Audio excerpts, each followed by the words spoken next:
Mon invité, Hamdil Ouahedou Soumaïla, merci d'être avec nous. Vous êtes le maire de cette ville de Mamoudzou, c'est la grande ville de l'Est de cet archipel. Pour faire simple, presque 15 jours, presque 2 semaines après le passage de Chido, comment pouvez-vous nous décrire la situation ?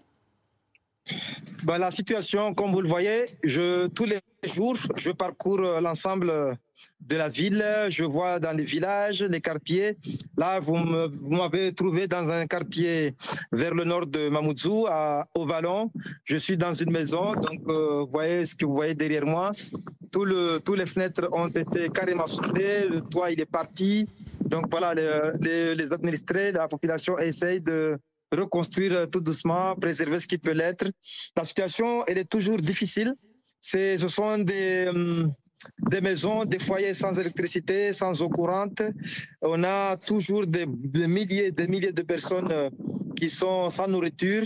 Nos centres d'hébergement d'urgence qui accueillent quasiment tous les jours à peu près 10 000 personnes. On doit continuer à leur apporter assistance, secours, nourriture. Donc la situation est toujours difficile.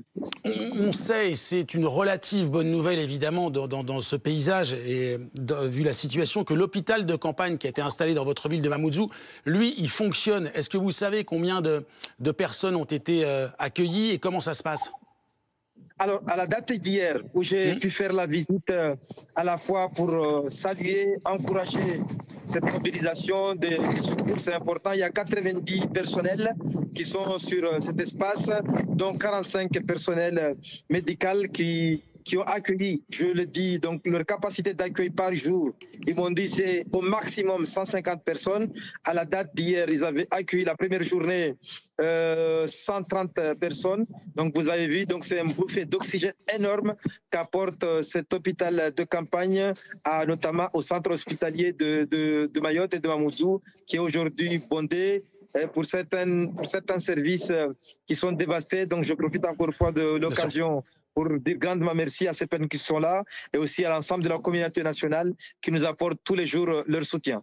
Vous avez un nouveau ministre, Manuel Valls en l'occurrence. Qu'est-ce que vous lui dites ? Venez chez nous, venez à Mayotte, aidez-nous à reconstruire correctement. Naturellement, et surtout, reconstruire autrement. Nous n'avons eu cesse de le dire.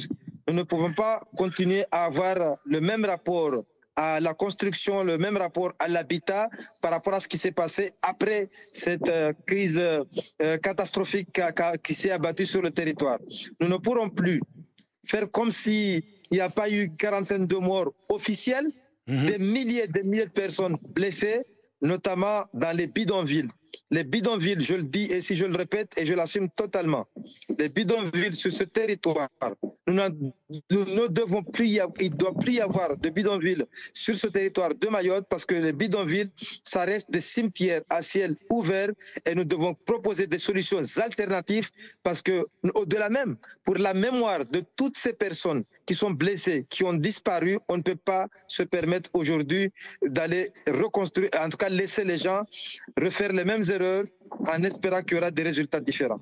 Merci beaucoup, monsieur Hamdil Ouahedou Soumaïla, maire de Mamoudzou, d'avoir été avec nous quelques instants malgré la situation évidemment. Merci beaucoup.